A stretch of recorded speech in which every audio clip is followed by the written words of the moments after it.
नमस्कार साथियों। बिहार शिक्षक भर्ती बीपीएससी टीआरई 4.0 के लिए 3000 पीआईक्यूज़ की श्रृंखला में आप सभी का स्वागत है। आज हम एपिसोड नंबर 27 में आपके लिए टीआरई 3.0 री एग्ज़ाम में पीजीटी पॉलिटी से महत्वपूर्ण 23 प्रश्नों को लेकर आए हैं और कुल मिलाकर पॉलिटी में 80 प्रश्न पूछे गए थे पीजीटी में, और जिसमें से 23 प्रीवियस ईयर क्वेश्चंस आपके काम के हैं। तो इन 23 प्रश्नों को केवल हम देखने वाले हैं आज की क्लास में, और ये प्रश्न पीआरटी के लिए बहुत ही इंपॉर्टेंट है। साथ में 6 से 8 के जो अभ्यर्थी हैं जिनका पॉलिटी है उनके लिए ये प्रश्न बहुत ही महत्वपूर्ण होने वाले हैं। तो आगे बढ़ते हैं, सेशन स्टार्ट करते हैं। और आपकी जो दूसरी क्लास है जो भूगोल से संबंधित है, तो भूगोल एमसीक्यू की क्लास आपकी आज शाम आएगी 7 बजे के आसपास। अपडेट कर देंगे आपको उसी हिसाब से। और आज बीपीएससी टीआरई 3.0 के जो शिक्षक हैं, बहुत सारे शिक्षक जाएंगे पटना में, और एक हिसाब से जो देरी की जा रही है ज्वाइनिंग में उसी के रिलेटेड जाएंगे, तो उसमें भी थोड़ा सा समय हमें ट्विटर पे भी देना होगा। तो आपकी जो भूगोल एमसीक्यू की क्लास है नेक्स्ट पार्ट वो आपका 7 बजे आएगा। चलिए सेशन को स्टार्ट करते हैं। पहला प्रश्न आपके सामने है, पीजीटी पॉलिटी के प्रश्नों को हम देख रहे हैं। 23 प्रश्न कुल हम देखने वाले हैं। संख्या के साथ में प्रश्नों के उत्तर आपको कमेंट करने हैं, और इसमें कुछ प्रश्न आपको मॉडर्न हिस्ट्री के भी दिख जाएंगे। जैसे कि पहला ही प्रश्न है, पहला प्रश्न आपका है 71 नंबर प्रश्न, निम्नलिखित में से किसने भारत में स्वतंत्रता आंदोलन के दौरान नवंबर 1930 में ब्रिटिश सरकार द्वारा आयोजित प्रथम गोलमेज सम्मेलन का बहिष्कार किया था?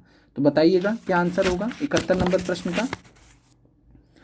नवंबर 1930 में ब्रिटिश सरकार ने आयोजित किया था प्रथम गोलमेज सम्मेलन। मुस्लिम लीग ने बहिष्कार किया था, कांग्रेस ने बहिष्कार किया था, या हिंदू महासभा ने बहिष्कार किया था? तो 71 नंबर प्रश्न का राइट आंसर क्या हो जाएगा? तो 1930 में, नवंबर 1930 में जब ब्रिटिश सरकार ने प्रथम गोलमेज सम्मेलन लंदन में आयोजित किया था। कहाँ पर आयोजित किया था? लंदन में। तब इसका बहिष्कार किया था कांग्रेस ने। राइट आंसर आपका बी हो जाएगा, कांग्रेस। मुस्लिम लीग और हिंदू महासभा के जो मेंबर्स थे ये गए थे सम्मेलन में, पार्टिसिपेट भी किए थे। तो राइट आंसर आपका हो जाएगा कांग्रेस। और कांग्रेस की अगर हम बात करें तो कांग्रेस ने केवल और केवल एकमात्र गोलमेज सम्मेलन में भाग लिया, और वो गोलमेज सम्मेलन कौन सा है? तो वर्ष 1931 का। तो दूसरा गोलमेज सम्मेलन जो था, जो कि 1931 में हुआ, पहला गोलमेज सम्मेलन 1930 में, दूसरा गोलमेज सम्मेलन 1931 में, और तीसरा गोलमेज सम्मेलन 1932 में। इस प्रकार से आप याद रख सकते हैं 1930, 1931, 1932। 1931 में जो दूसरा गोलमेज सम्मेलन हुआ उसमें महात्मा गांधी कांग्रेस की तरफ से गए थे। आप सभी को मालूम है महात्मा गांधी कांग्रेस की तरफ से द्वितीय गोलमेज सम्मेलन में भाग लेने के लिए गए थे। और महात्मा गांधी गोलमेज सम्मेलन में जाने के लिए जो राजी हुए थे, उससे पहले एक पैक्ट हुआ था, गांधी इरविन पैक्ट। ये भी आपको मालूम होना चाहिए, आपसे बीपीएससी बार बार पूछता है। तो गांधी इरविन पैक्ट कब हुआ था? तो गांधी इरविन पैक्ट हुआ था, गांधी इरविन समझौता हुआ था 5 मार्च 1931 को। और इसी समझौते के तहत गांधी जी ने सविनय अवज्ञा आंदोलन को स्थगित किया था, और साथ में द्वितीय गोलमेज सम्मेलन में जाने के लिए राजी हुए थे कांग्रेस की तरफ से। तो कांग्रेस की तरफ से, और ये यहाँ पे आपका राइट आंसर हो जाएगा। प्रथम गोलमेज सम्मेलन का और तीसरे गोलमेज सम्मेलन दोनों का बहिष्कार किया था कांग्रेस ने, और कांग्रेस की तरफ से केवल द्वितीय गोलमेज सम्मेलन में गए थे। पहला प्रश्न आपको क्लियर हो गया होगा। अगले प्रश्न पर चलते हैं। प्रश्न संख्या 75 है, और बीच के प्रश्न आपके काम के नहीं है, तो जो प्रश्न आपके काम के वही हम आपको करा रहे हैं। सरदार पटेल संबंधित थे वारली संघर्ष से, बारदोली सत्याग्रह से, या कागोडू सत्याग्रह से? तो कमेंट कीजिएगा क्या आंसर होगा। सरदार पटेल किससे संबंधित थे, और वर्ष भी कमेंट कीजिएगा सभी लोग कि सरदार पटेल जिस सत्याग्रह से संबंधित थे वो किस वर्ष आयोजित किया गया था। तो बारदोली सत्याग्रह से संबंधित थे सरदार पटेल। वर्ष है 1928। 1928 में बारदोली सत्याग्रह हुआ था, जिसके नेता थे सरदार पटेल।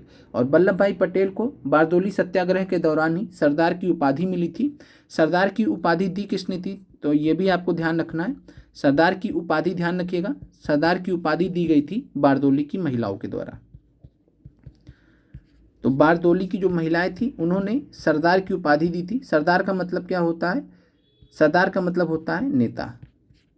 जैसे कोई ग्रुप होता है तो ग्रुप का सरदार होता है, तो सरदार यानी कि जो नेतृत्व प्रदान कर रहा, तो नेता के तौर पर बारदोली की महिलाओं ने सरदार की उपाधि दी थी वल्लभ भाई पटेल जी को। तो राइट आंसर आपका 75 में बी है। अगले प्रश्न पर चलते हैं। अगला प्रश्न आपका है, निम्नलिखित में से किसने सबसे पहले अपनी पुस्तक गुलामगिरी में पिछड़े वर्गों के उत्पीड़न के खिलाफ आवाज उठाई थी? कमेंट कीजिएगा। सब कुछ हमने आपको पढ़ा रखा है। तो गुलामगिरी पुस्तक से कौन रिलेटेड है? ज्योतिबा राव फूले हैं, भीमराव अम्बेडकर जी हैं, या राम मनोहर लोहिया जी हैं? तो बात करें किसने अपनी पुस्तक गुलामगिरी में पिछड़े वर्गों के उत्पीड़न के खिलाफ आवाज उठाई थी, तो ये थे ज्योतिबा राव फूले। राइट आंसर आपका ए है, ज्योतिबा राव फूले। ज्योतिबा राव फूले ने किस संस्था की स्थापना की थी? तो राइट आंसर है सत्यशोधक समाज। सत्यशोधक समाज। और सत्यशोधक समाज की स्थापना कब किया था? 1873 में। और इसी के माध्यम से पिछड़े वर्ग के उत्पीड़न के खिलाफ आवाज उठाई थी। इनकी पुस्तक का नाम था गुलामगिरी। गुलामगिरी कब पब्लिश की गई है? वर्ष 1873। दोनों ही सेम है। इसके अलावा भीमराव अंबेडकर जी के बारे में, बहिष्कृत हितकर्णी सभा याद रखिएगा, बहिष्कृत हितकर्णी सभा। बाकी डिटेल में हमने आपसे कई बार चर्चा कर रखा है अंबेडकर जी के बारे में। तो बहिष्कृत हितकर्णी सभा याद रखिएगा भीमराव अंबेडकर जी के बारे में। अगले प्रश्न पर चलते हैं। अगला प्रश्न आपका है, निम्नलिखित में से कौन सा एक किसान आंदोलन था? तो कौन सा एक किसान आंदोलन था? खेड़ा आंदोलन, तेलंगाना आंदोलन, या तेभागा आंदोलन? कमेंट कीजिएगा। 78 नंबर प्रश्न का क्या राइट आंसर होगा? तो निम्नलिखित में से कौन सा किसान आंदोलन था? तो तेलंगाना आंदोलन अगर हम बात करें तो ये राज्य प्राप्ति के लिए था, तेलंगाना राज्य का। तो ये तो आपका आंसर होगा नहीं। खेड़ा आंदोलन की बात करें तो खेड़ा आंदोलन 1918 में हुआ था। खेड़ा आंदोलन के जो नेता थे वो थे महात्मा गांधी, और महात्मा गांधी के सहयोगी थे सरदार वल्लभ भाई पटेल। तो वल्लभ भाई पटेल ने सहयोग भी किया था महात्मा गांधी जी को। 1918 में खेड़ा आंदोलन हुआ था, या इसको खेड़ा सत्याग्रह भी बोलते हैं, खेड़ा सत्याग्रह भी बोलते हैं, खेड़ा सत्याग्रह भी बोलते हैं। वर्ष था 1918, और यह किसान आंदोलन था। तो राइट आंसर आपका ए है। इसके अलावा तेभागा आंदोलन भी है, तो राइट आंसर आपका सी भी है। चलिए एक एक करके देख लेते हैं। खेड़ा सत्याग्रह की अगर हम बात करते हैं तो ये आपका कहाँ पर हुआ था? गुजरात में हुआ था। और क्यों हुआ था? तो सत्याग्रह जो है राजस्व वसूली में छूट की मांग को लेकर था। किसानों की जो फसल थी वो खराब हो गई थी, और उसके वजह से नियम भी था कि अगर किसानों की फसल खराब हो जाती है तो माफ़ कर दिया जाएगा लगान, लेकिन अंग्रेजों ने लगान माफ़ नहीं किया, और राजस्व माफ़ नहीं करने की वजह से यह विरोध किया गया था। तो खेड़ा सत्याग्रह याद रखिएगा। महात्मा गांधी जी की बात करें तो सबसे पहले चंपारण, फिर अहमदाबाद, देन खेड़ा। इस तरीके से आप याद रख सकते हैं। फिर बात करते हैं तेभागा आंदोलन की। तो तेभागा आंदोलन कब हुआ था? 1946 में स्टार्ट हुआ था, 1947 तक। 1946 से लेकर 1947 तक। तेभागा आंदोलन का स्थान क्या है? तो ये भी आपको ध्यान रखना है, बंगाल। बंगाल में हुआ था तेभागा आंदोलन। और तेभागा आंदोलन का नेतृत्व किसने किया था? ये भी आपसे पूछा जा सकता है। किसान सभा ने। किसान सभा ने तेभागा आंदोलन का नेतृत्व किया था, याद रखना आपको।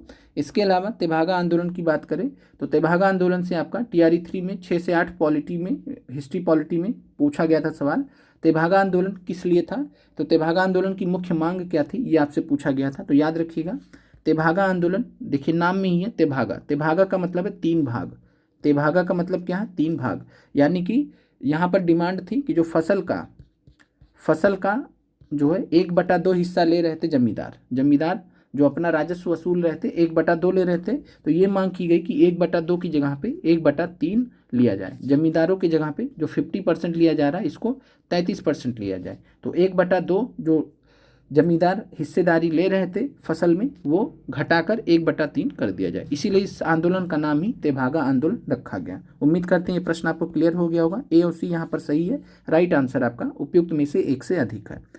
अगले प्रश्न पर चलते हैं। निम्नलिखित में से कौन सा द्विदलीय प्रणाली का सबसे महत्वपूर्ण लाभ है?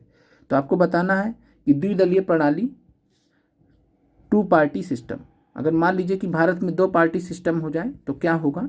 यानी एक तरफ जो है भारतीय जनता पार्टी हो, दूसरी तरफ भारतीय राष्ट्रीय कांग्रेस हो, इसके अलावा तीसरी कोई पार्टी ही ना बचे भारत में, तो क्या क्या लाभ होगा इसका? तो चलिए देखते हैं। पहला विकल्प है आपका पार्टी अनुशासनहीनता कम हो जाती है। प्रेस पार्टी की गतिविधियों को पूरी तरीके से रिपोर्ट करने में सक्षम हो जाता है। इस प्रणाली में सरकारें अधिक स्थिर होती हैं। क्या आंसर होगा 88 नंबर प्रश्न का? कमेंट कीजिएगा कि अगर 2 पार्टी सिस्टम हो जाता है तो क्या होता है। तो पहला चीज़ तो ये है कि जब 2 पार्टी सिस्टम हो जाता है तो जो जनता होती है, किसी भी देश की जनता होती है, अगर 2 पार्टी सिस्टम हो जाता है तो उसको क्लियर कट पता होता है कि हमको जो है इनको वोट देना है या उनको वोट देना है। तो इसमें क्या होता है कि वोट को लेकर जनता को क्लियरिटी रहती है कि किसका सरकार बनाना है। दूसरा चीज़ है कि इसमें सरकार, जब जनता को मालूम है कि हमें या तो इनको वोट देना या तो इनको वोट देना, तीसरा कोई विकल्प हमारे पास नहीं है, तो द्विदलीय प्रणाली में, टू पार्टी सिस्टम में होता क्या है, सरकारें स्थिर होती हैं। सरकारें सामान्यतः कैसी बनती हैं, सरकारें मेजॉरिटी की बनती हैं। अब जैसे आप खुद समझ सकते हैं कि अगर आपको कोई नहीं पसंद है तो आप उसको वोट नहीं करेंगे, जो पसंद होगा उसको वोट करेंगे। तो इससे होगा क्या कि दो लोग रहेंगे तो दो में से एक कोई सरकार बना लेगा। जब दो में से कोई एक सरकार बना लेगा तो बहुमत से ही बनेगा, जनता जिसको ज़्यादा वोट देगी, तो इस प्रणाली में सरकारें अधिक स्थिर होंगी। तो सी आपका सही है। इसके अलावा क्या होता है, पार्टी अनुशासनहीनता कम हो जाती है। जब दो ही पार्टी रहेंगे तो पार्टी अनुशासनहीनता भी काफ़ी हद तक कम हो जाएगी। जो बार बार पार्टी छोड़ के इधर से उधर होते रहते हैं वो भी बहुत कम हो जाएगा। तो ये भी आपका सही है। प्रेस पार्टी की गतिविधियों को पूरी तरीके से रिपोर्ट करने में सक्षम हो जाता है, तो ये भी चीज़ हो सकता है। बाकी ए और सी यहाँ पर आपका ज़्यादा सही है। ओवरऑल आपका राइट आंसर आपका 88 में डी है, उपयुक्त में से एक से अधिक। द्विदलीय प्रणाली आप सभी को क्लियर हो गया होगा। भारत में कौन सी व्यवस्था अपनाई गई है, बहुदलीय प्रणाली। भारत में कौन सी व्यवस्था अपनाई गई है, बहुदलीय प्रणाली। बहुदलीय प्रणाली यानी मल्टी पार्टी सिस्टम है। छोटी पार्टी भी हैं, बड़ी पार्टी भी हैं, रीजनल पार्टी भी हैं, राष्ट्रीय पार्टी भी हैं, सारे हैं। अगले प्रश्न पे चलते हैं। निम्नलिखित में से कौन प्रत्यक्ष लोकतांत्रिक उपकरण है। जनमत संग्रह जिसको प्लेबिसाइट बोलते हैं, पहल जिसको इनिशिएटिव बोलते हैं, वापस बुलाना जिसको रिकॉल बोलते हैं। तो प्रत्यक्ष लोकतांत्रिक उपकरण आपको बताना है 92 में क्या है। तो पहला चीज़ तो ये है कि जो लोकतंत्र होता है, दो प्रकार का लोकतंत्र होता है। लोकतंत्र दो प्रकार का होता है, एक होता है प्रत्यक्ष लोकतंत्र, एक होता है प्रत्यक्ष लोकतंत्र, एक होता है अप्रत्यक्ष लोकतंत्र। आप लोग कमेंट करके बताइए भारत में कौन सा लोकतंत्र लागू किया गया है। भारत में संविधान के द्वारा कौन सा लोकतंत्र लागू किया गया है। भारत में प्रत्यक्ष लोकतंत्र है या भारत में अप्रत्यक्ष लोकतंत्र है। तो भारत में अगर हम बात करते हैं तो भारत में अप्रत्यक्ष लोकतंत्र है। अप्रत्यक्ष लोकतंत्र क्यों है, क्योंकि जनता के प्रतिनिधि सरकार चलाते हैं। जनता के प्रतिनिधि लोकतंत्र में सरकार चलाते हैं, यानी जनता जिनको चुनकर भेजती है वो सरकार जो है फैसले करती है। तो जनता के बिहाफ पर फैसला करती है, तो इसलिए यहाँ पर अप्रत्यक्ष लोकतंत्र, यानी जनता डायरेक्ट पार्टिसिपेट नहीं कर रही है। जनता कानून खुद से अपने हाथों से नहीं बना रही है। कानून कौन बना रहा है, जनता के चुने हुए प्रतिनिधि। तो ये अप्रत्यक्ष लोकतंत्र का उदाहरण हुआ। दूसरा होता है प्रत्यक्ष लोकतंत्र। प्रत्यक्ष लोकतंत्र में क्या होता है, जनता का इन्वॉल्वमेंट होता है सीधे सीधे, और इसके कुछ उपकरण होते हैं। जैसे प्रत्यक्ष लोकतंत्र के अंतर्गत कुछ उपकरण उपलब्ध होते हैं, जैसे जनमत संग्रह, प्लेबिसाइट। मान लीजिए कोई कानून है, अब उस कानून पर क्या होगा, जनता की राय ली जाएगी, यस और नो, क्या आप इसके स्वीकार करते हैं या नहीं। तो जनता क्या करेगी, जनमत संग्रह करके प्लेबिसाइट करके बोलेगी यस और नो। यस बोला कानून को बनाया जाएगा, नो बोला कानून को रद्द कर दिया जाएगा। तो ये फायदा होता प्रत्यक्ष लोकतंत्र का। क्या भारत में ऐसा संभव है, बिल्कुल भी नहीं। भारत में कभी भी जनता से जनमत संग्रह प्लेबिसाइट नहीं कराया जा सकता। क्यों नहीं, क्योंकि भारत में प्रत्यक्ष लोकतंत्र नहीं है। फिर दूसरा पहल इनिशिएटिव है। तो इनिशिएटिव भी प्रत्यक्ष लोकतंत्र का उपकरण है। और इसके अलावा वापस बुलाना, रिकॉल, अगर कोई ढंग से अपने ड्यूटीज़ नहीं कर रहा हो तो वापस बुलाने का भी ऑप्शन होता है। तो ये सभी उपकरण होते हैं प्रत्यक्ष लोकतंत्र के ABC। तो राइट आंसर आपका है एक से अधिक। प्रत्यक्ष लोकतंत्र का उदाहरण कौन सा देश है, तो स्विट्जरलैंड। याद रखिएगा, परीक्षा दृष्टि से याद रखिएगा, प्रत्यक्ष लोकतंत्र कहाँ पर है, तो स्विट्जरलैंड में है। स्विट्जरलैंड में प्रत्यक्ष लोकतंत्र है। 92 नंबर प्रश्न आपको क्लियर हो गया होगा। अगले प्रश्न पर चलते हैं। निम्नलिखित में से कौन सा कार्यपालिका का न्यायिक कार्य है। तो कार्यपालिका का न्यायिक कार्य से यहाँ पर आपको हम हिंट दे रहे हैं। कार्यपालिका से आपको राष्ट्रपति को समझना है। कार्यपालिका को आपको राष्ट्रपति को समझना है। तो कार्यपालिका का मतलब यहाँ से आपको राष्ट्रपति को समझना है। राष्ट्रपति के न्यायिक कार्य कौन से होते हैं, विधायी विशेषाधिकारों की रक्षा करना, जिन व्यक्तियों को मृत्युदंड दिया गया उन्हें राहत देना, या महाभियोग जिसको हम इम्पीचमेंट बोलते हैं। तो कौन सी प्रक्रिया यहाँ पर कार्यपालिका का न्यायिक कार्य है या राष्ट्रपति का न्यायिक कार्य है। तो राष्ट्रपति के आपने न्यायिक कार्य भी पढ़े होंगे, जुडिशियल फंक्शंस भी पढ़े होंगे राष्ट्रपति के। तो इम्पीचमेंट यहाँ पर हो गया। तो राइट आंसर क्या है 93 नंबर प्रश्न का। 93 नंबर प्रश्न की बात करें तो कार्यपालिका का या राष्ट्रपति के अंतर्गत जो न्यायिक कार्य दिया गया है वो है जिन व्यक्तियों को मृत्युदंड दिया गया उन्हें राहत देना, और इसके लिए क्षमादान का प्रावधान है संविधान में। राष्ट्रपति को क्षमादान शक्तियाँ किस अनुच्छेद में दी गई हैं, सभी लोग कमेंट करके बताइएगा। तो भारत के राष्ट्रपति को क्षमादान शक्तियाँ अनुच्छेद 72 में दी गई हैं। अनुच्छेद 72 के अंतर्गत दी गई हैं और अनुच्छेद 72 के माध्यम से कार्यपालिका न्यायिक कार्य कर सकती है। जिन व्यक्तियों को मृत्युदंड दिया गया है उन्हें राहत दे सकती है। तो क्षमादान की शक्तियाँ अनुच्छेद 72 में राष्ट्रपति को उपलब्ध कराई गई हैं। और राष्ट्रपति इन शक्तियों का प्रयोग करता कैसे है? तो राष्ट्रपति इन शक्तियों का प्रयोग करता है council of minister headed by prime minister. तो प्राइम मिनिस्टर के नेतृत्व में काउंसिल ऑफ मिनिस्टर जो है ये सलाह देती है राष्ट्रपति को कि आप इनको क्षमा कर दीजिए, तो राष्ट्रपति उनको क्षमा कर देते हैं। कुछ इस तरीके से कार्य होता है। अगले प्रश्न पर चलते हैं। निम्नलिखित में से किस अधिनियम ने भारत में पहली बार प्रांतीय विषयों को केंद्रीय विषयों से अलग किया? ध्यान से देखिएगा प्रश्न को। भारत परिषद अधिनियम है 1909, या भारत सरकार अधिनियम है 1919, भारत सरकार अधिनियम है 1935। क्या आंसर होगा? चौथा पांचवा विकल्प आप सभी को पता है। तो किस अधिनियम में भारत ने पहली बार प्रांतीय विषयों को केंद्रीय विषयों से अलग किया था? तो ये था भारत सरकार अधिनियम 1919। आप सभी को मालूम है भारत सरकार अधिनियम 1919 में क्या लागू किया गया था? द्वैध शासन लागू किया गया था, डायरकी जिसको बोलते हैं। तो डायरकी किस में लागू किया गया था? भारत सरकार अधिनियम 1919 में। तो द्वैध शासन के लिए माना जाता है भारत सरकार अधिनियम 1919, और इसके अंतर्गत प्रांतीय विषयों को केंद्रीय विषयों से अलग कर दिया गया था। ये भी चीज़ किया गया था। इसके अलावा प्रांतीय विषयों को दो भाग में बांट दिया गया था जिसको द्वैध शासन बोला जाता है। तो प्रांतों में द्वैध शासन लागू किया गया था भारत सरकार अधिनियम 1919 के माध्यम से। द्वैध शासन का मतलब था कि प्रांतों में जो है दो विषय में बांट दिए गए थे। एक हस्तांतरित विषय था, जो भी कानून बनने थे हस्तांतरित विषय में, और आरक्षित विषय में बांट दिए गए थे। इसके अलावा अगर आपसे पूछे द्वैध शासन के जनक कौन है, तब आप क्या बताएंगे? बीपीएससी में पूछा गया है। द्वैध शासन फादर ऑफ डायरकी कौन थे? तो द्वैध शासन के जो जनक थे सर लियोनेल कर्टिस, याद रखिएगा। ये थे द्वैध शासन डायरकी के जनक। और डायरकी कब लाया गया था? द्वैध शासन प्रांतों में कब लाया गया था? भारत सरकार अधिनियम 1919 के माध्यम से। 117 नंबर प्रश्न का राइट आंसर बी है। इसके अलावा भारत परिषद अधिनियम को क्या बोलते हैं? मार्ले मिंटो सुधार। तो मार्ले मिंटो सुधार अधिनियम भी बोलते हैं। मार्ले उस समय थे भारत राज्य सचिव, मिंटो थे उस समय वायसराय। और मार्ले मिंटो सुधार अधिनियम, भारत परिषद अधिनियम 1919 ने क्या दिया था? मुस्लिमों को पृथक निर्वाचन का अधिकार।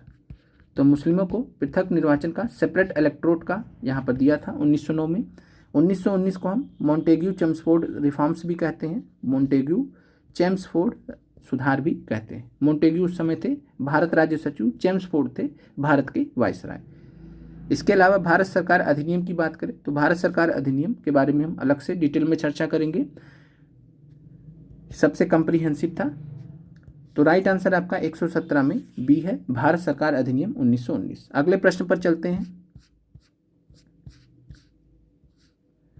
लोकतांत्रिक केंद्रीयवाद संबंधित है। ध्यान से देखिएगा प्रश्न को, देखने में कुछ और लगेगा, आंसर कुछ और होगा। तो लोकतांत्रिक केंद्रीयवाद डेमोक्रेटिक सेंट्रलिज्म किससे संबंधित है?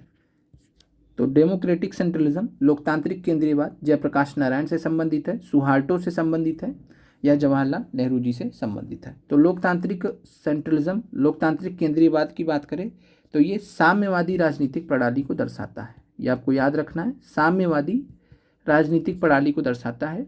और साम्यवादी का मतलब है कम्युनिस्ट, और डेमोक्रेटिक सेंट्रलिज्म साम्यवादी विचारधारा के अंतर्गत आता है, कम्युनिस्ट विचारधारा के अंतर्गत आता है। लोकतांत्रिक केंद्रीयवाद जो संबंधित है वो है लेनिन से। लेनिन के आप सभी जानते हैं क्यों फेमस है?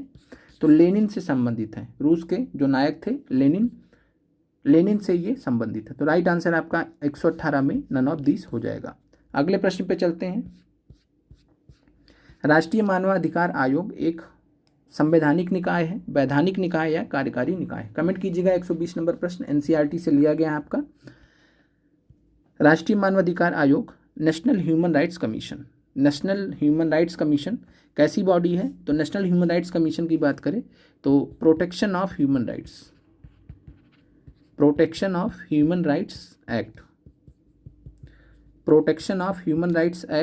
1993 के माध्यम से राष्ट्रीय मानव अधिकार आयोग को बनाया गया था। तो protection of human rights act 1993 आपको याद रखना है।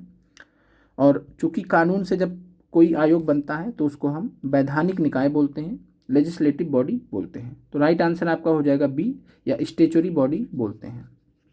जब कोई चीज़ कानून के हिसाब से, जब कोई कानून पारित करके बनाया जाता है कोई आयोग, तो उसको हम वैधानिक निकाय या स्टेचुरी बॉडी कहते हैं। ये आपको ध्यान रखना है। राष्ट्रीय मानवाधिकार आयोग किस कानून के तहत बना है? तो protection of human rights, protection of human right 1993 का। और राष्ट्रीय मानवाधिकार आयोग की स्थापना कब की गई थी? तो ये भी आपसे पूछा गया है इससे पहले, तो ये आपको ध्यान रखना है कि नेशनल ह्यूमन राइट्स कमीशन को 12 अक्टूबर 1993 को स्थापित किया गया है। वर्ष आपसे पूछा गया था 1993, तो 12 अक्टूबर 1993 को राष्ट्रीय मानवाधिकार आयोग की स्थापना वैधानिक निकाय के तौर पर की गई थी। अगले प्रश्न पे चलते हैं। ग्रेट ब्रिटेन में ईस्ट इंडिया कंपनी के लिए अस्थायी सिविल सेवकों की भर्ती के लिए योग्यता प्रणाली किस वर्ष शुरू की गई थी? तो ये आपका प्रश्न संबंधित है। अगर आप विकल्प ध्यान से देखेंगे आराम से आंसर तक पहुंच जाएंगे। और हिंट यही है कि आपका जो विकल्प है उसी से संबंधित, उसी के आसपास किसी वर्ष में कानून भी आया था।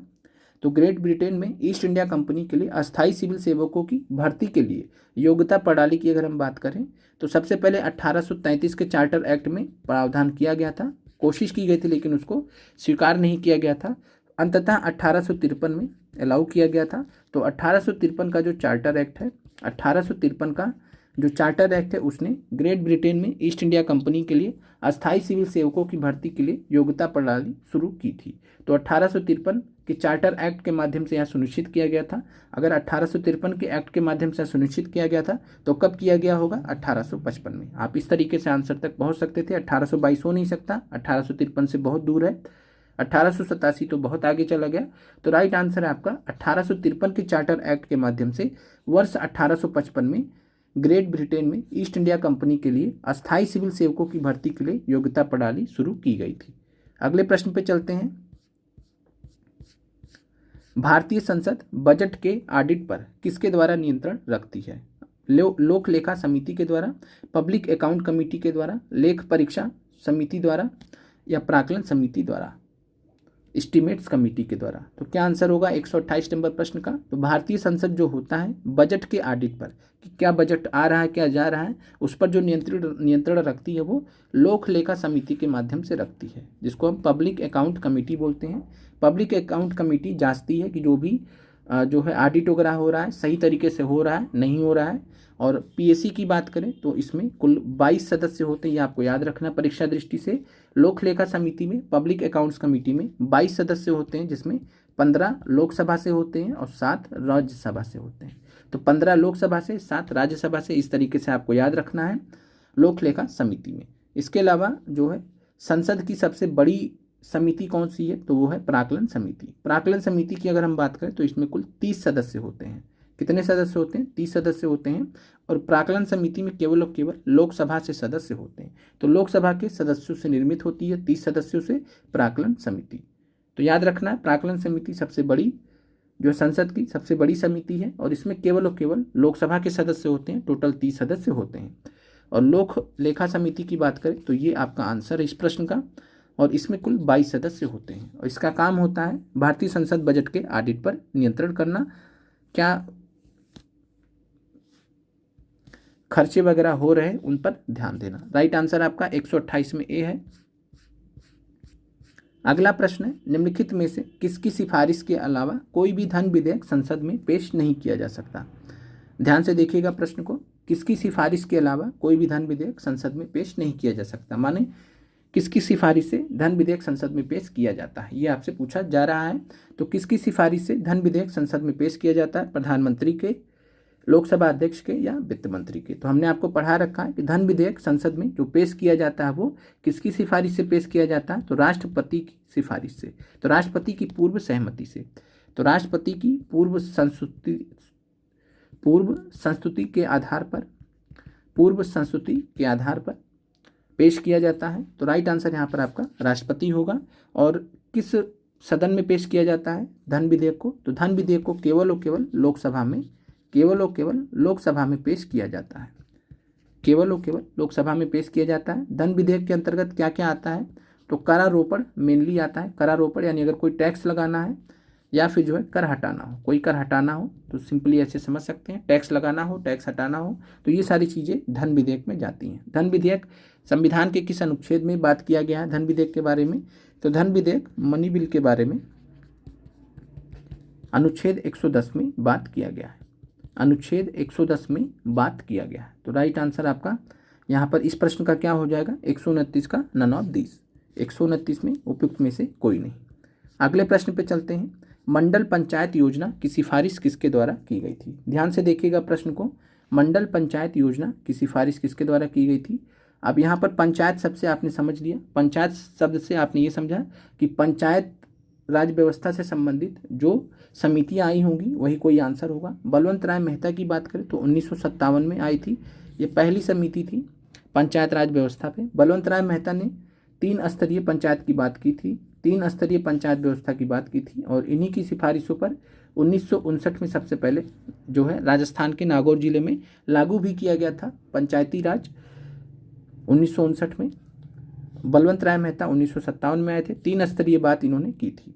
के संथानम की बात करें तो के संथानम पंचायत से रिलेटेड नहीं है, तो ये आपका आंसर हो नहीं सकते। के संथानम भ्रष्टाचार से संबंधित थे, तो के संथानम समिति भ्रष्टाचार से संबंधित थी, और इसी की सलाह पर जो है, इसी की अनुशंसा पर केंद्रीय सतर्कता आयोग की स्थापना की गई। तो केंद्रीय सतर्कता आयोग की जो स्थापना की गई है, सेंट्रल विजिलेंस कमीशन, तो केंद्रीय सतर्कता आयोग की जो स्थापना भारत में की गई है वो संथानम समिति की अनुशंसा पर की गई है। यहाँ पर राइट आंसर आपका है ए, अशोक मेहता। अशोक मेहता की बात करें तो इन्होंने जो है मंडल पंचायत, निचले स्तर पर मंडल पंचायत की बात की, 2 स्तरीय पंचायत की इन्होंने बात की, और ऊपर इन्होंने जिला परिषद की बात की। तो 2 स्तरीय व्यवस्था इन्होंने बताया था कि भारत में जो है 2 स्तरीय व्यवस्था होनी चाहिए, निचले स्तर पर मंडल पंचायत हो, ऊपर जिला परिषद हो। तो अशोक मेहता ने ही मंडल पंचायत योजना की सिफारिश की थी। राइट आंसर आपका ए है। अशोक मेहता समिति कब आई थी? 1977 में, याद रखिएगा वर्ष 1977। अगले प्रश्न पर चलते हैं। निम्नलिखित में से किस मामले में पहले संवैधानिक संशोधन को अदालत में चुनौती दिए जाने के बाद, तो पहला संवैधानिक संशोधन अधिनियम कब आया था? तो ये आया था 1951 में। अदालत में चुनौती दिए जाने के बाद भारत के सर्वोच्च न्यायालय ने माना कि संशोधन की शक्ति संसद की थी और यह शक्ति असीमित थी। तो वर्ष 1951 में पहला संवैधानिक संशोधन किया गया था, 9वीं अनुसूची जोड़ी गई थी संविधान में, 9वीं अनुसूची जोड़ी गई थी, और फिर इस जो है कानून को, संविधान संशोधन को चैलेंज किया गया था अदालत में, और भारत के सर्वोच्च न्यायालय ने शंकरी प्रसाद बनाम भारत संघ के मामले में यह माना था कि संशोधन की जो शक्ति है संसद की, वो शक्ति असीमित है। असीमित मतलब संसद कुछ भी परिवर्तन कर सकती है, लेकिन आगे चलकर, तो इस प्रश्न का 131 का राइट आंसर आपका बी हो जाएगा। लेकिन आगे चलकर जब केशवानंद भारती बनाम केरल राज्य वाला मामला आया वर्ष 1973 में, तो इसमें सुप्रीम कोर्ट ने मूल ढांचे का सिद्धांत प्रस्तुत कर दिया। तो सुप्रीम कोर्ट के द्वारा मूल ढांचे का सिद्धांत दिया गया, doctrine of basic structure. Doctrine of basic structure, मूल ढांचे के सिद्धांत के अंतर्गत सुप्रीम कोर्ट ने यह बताया कि जो शक्ति है संशोधन की संसद की, वो सीमित असीमित नहीं है, अनलिमिटेड नहीं है, और आपको मूल ढांचे के सिद्धांत का सम्मान करते हुए संशोधन करना होगा। तो केशवानंद भारती बनाम केरल राज्य वाले केस में वर्ष 1973 में मूल ढांचे का सिद्धांत सुप्रीम कोर्ट के द्वारा लागू किया गया था, और प्रश्न जो पूछा गया यहाँ पर राइट आंसर आपका शंकरी प्रसाद बनाम भारत संघ है। 1951 में यह केस आया था। तो 1951 में सुप्रीम कोर्ट ने ऐसा माना था, लेकिन आगे चलकर केशवानंद वाले में चेंज हो गया था। आज क्या चलता है? तो केशवानंद के हिसाब से आज चल रहा है। अगले प्रश्न पर चलते हैं। सूचना का अधिकार लागू करने वाला विश्व का पहला देश कौन सा है? तो याद रखिएगा, पूछा जा सकता है, सूचना का अधिकार लागू करने वाला विश्व का पहला देश कौन सा है? तो विश्व का पहला देश जिसने सूचना का अधिकार लागू किया था वो था स्वीडन। राइट आंसर आपका है स्वीडन। और भारत में कब लागू किया गया था ये भी आपको ध्यान रखना। तो भारत में कमेंट कीजिएगा, भारत में सूचना का अधिकार, राइट टू इन्फॉर्मेशन, RTI कब लागू किया गया था? तो ये लागू किया गया था अक्टूबर 2005 में। राइट आंसर आपका हो जाएगा अक्टूबर 2005 में भारत में सूचना का अधिकार लागू किया गया था। अगला प्रश्न है आपका, गांधी जी ने असहयोग आंदोलन को बंद क्यों कर दिया गया था? तो ये भी आपका अगेन मॉडर्न हिस्ट्री से रिलेटेड प्रश्न आपका पॉलिटिकल साइंस में पूछा गया है। तो गांधी जी ने असहयोग आंदोलन को स्थगित क्यों कर दिया या बंद क्यों कर दिया था? क्या ब्रिटिश सरकार का बढ़ता दबाव था, या चौरी चौरा घटना थी, या गोलमेज सम्मेलन था? तो असहयोग आंदोलन की बात करें 1920 से 22 का फेज था। गोलमेज सम्मेलन 1930 में हुआ, हटा दीजिए। ब्रिटिश सरकार का ऐसा कोई दबाव नहीं बढ़ रहा था, अचानक से घटना हो गई थी चौरी चौरा की। महात्मा गांधी जी का सिद्धांत था कि हम हिंसा बर्दाश्त नहीं करेंगे, अहिंसक रूप से आंदोलन करेंगे, नॉन वायलेंस पर हम मूवमेंट को आगे बढ़ाएंगे। चौरी चौरा घटना से 22 पुलिस वाले मारे गए और 22 पुलिस वालों के मारे जाने के बाद गांधी जी ने असहयोग आंदोलन को स्थगित कर दिया या वापस ले लिया। तो चौरी चौरा घटना आपका राइट आंसर है। 139 में बी है चौरी चौरा घटना। जब 1772 में जिला कलेक्टर का कार्यालय बनाया गया तब भारत का गवर्नर जनरल कौन था? ध्यान से देखिएगा प्रश्न को, और इस प्रश्न का जिसका आंसर सही होगा इसका मतलब है कि उसने प्रश्न को बहुत अच्छे से ध्यान से देखा है।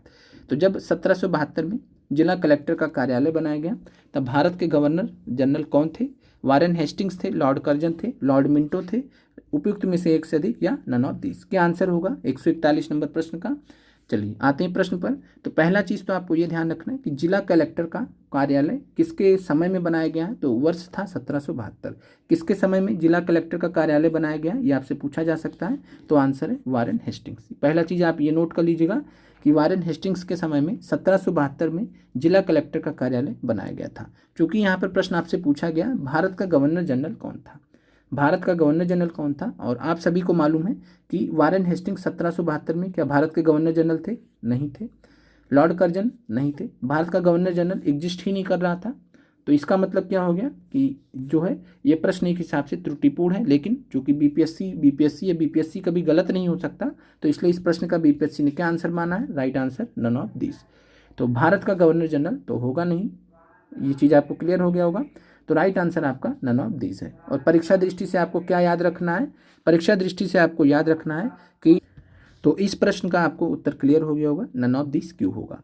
और साथ में इस प्रश्न को अगर हम सही करें तो यहाँ पर क्या हो जाएगा? बंगाल का गवर्नर। बंगाल के गवर्नर कौन थे जब जिला कलेक्टर का कार्यालय 1772 में बनाया गया? Warren Hastings. ये आपको परीक्षा दृष्टि से याद रखना है।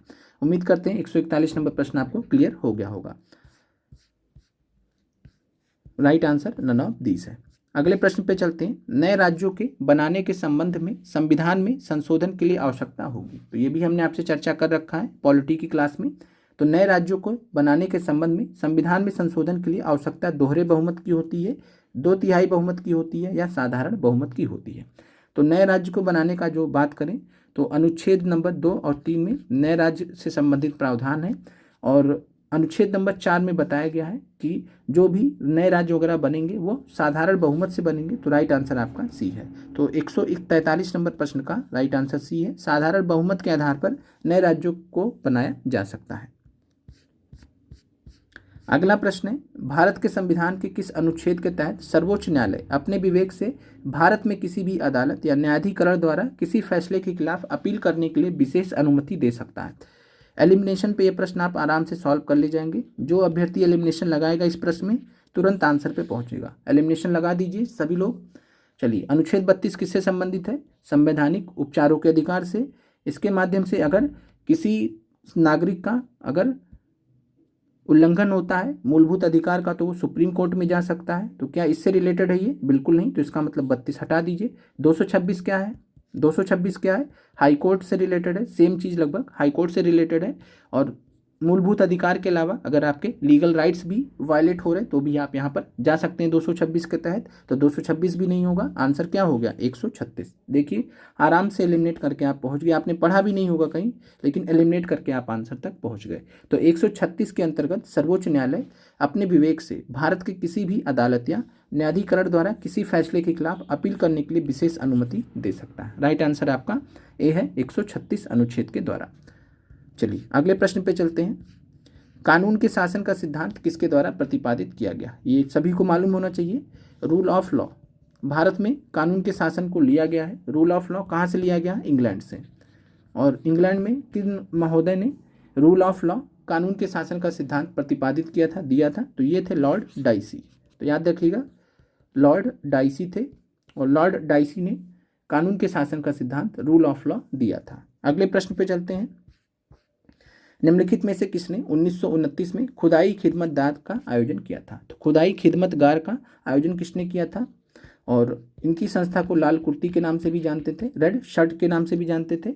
एम.ए. जिन्ना साहब ने किया था, लियाकत अली खान ने, या अबुल कलाम आज़ाद ने। तो आपको बहुत अच्छे से मालूम है ये कौन सा क्षेत्र है, नॉर्थ वेस्ट फ्रंटियर।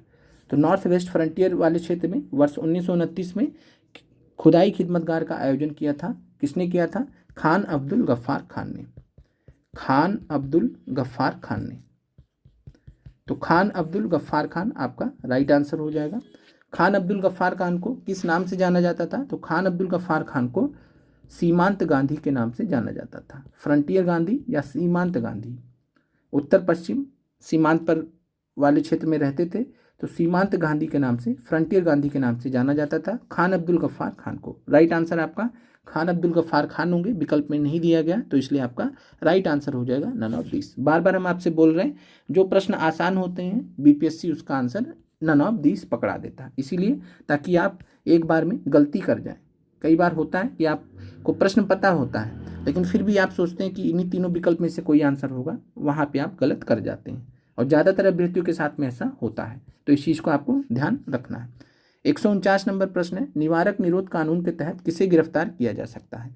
केवल आतंकवादियों को, आतंकवादी, तस्कर, कालाबाजारी करने वाले को, संदेह के आधार पर किसी नागरिक को, या फिर उपयुक्त में से एक से अधिक? क्या आंसर होगा?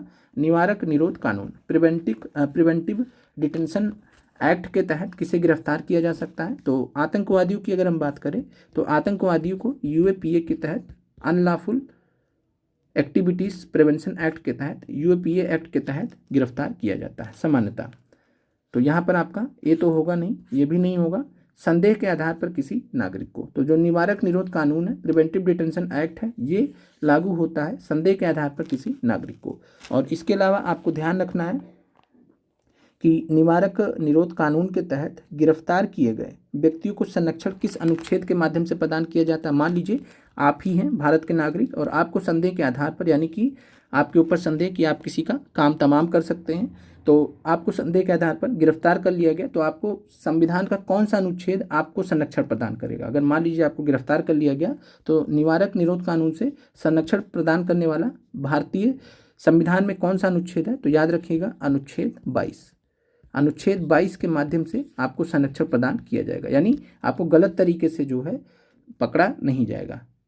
शक के आधार पर पकड़ा जा सकता है लेकिन गलत तरीके से आपको पकड़ा जाता है, तो आप अनुच्छेद 22 के तहत आपको अधिकार है कि आप इससे जो है सुरक्षा प्राप्त कर सकते हैं। तो अनुच्छेद 22 याद रखिएगा, निवारक निरोध कानून से सुरक्षा प्रदान करता है जिसको भी गिरफ्तार किया गया है। तो संदेह के आधार पर किसी भी नागरिक को गिरफ्तार किया जा सकता है। 149 प्रश्न आपको क्लियर हो गया होगा। उम्मीद करते हैं आज के प्रश्न आपको अच्छे लगे होंगे, बहुत कुछ नया आपको सीखने को मिला होगा। प्रीवियस ईयर क्वेश्चन हैं, प्रीवियस ईयर क्वेश्चन से बहुत सारे प्रश्न आपके रिपीट होते रहते हैं। कमेंट कीजिएगा 23 में कितने सही हुए, 15 भी सही हुए तो भी बहुत अच्छा है, 16 भी सही हुए, 18 20 भी सही हुए, बहुत अच्छा, कोई दिक्कत नहीं है। बस आपको नया सीखते जाना है, जो नहीं पता था आपको मालूम हो गया, बस इतना ही आपको ध्यान रखना है। बहुत ज़्यादा आपको ये सीरियसली नहीं लेना कि आपको 23 में 15 हुए तो आपको आता ही नहीं है। अरे नहीं आता है तो आप उस चीज़ को याद कर लीजिए, इतना ज़्यादा परेशान होने वाली बात नहीं है। उम्मीद करते हैं क्लास आपको अच्छी लगी होगी। मिलते हैं आपसे आज शाम 7 बजे भूगोल MCQ की क्लास में। आप लोगों का देखने के लिए धन्यवाद।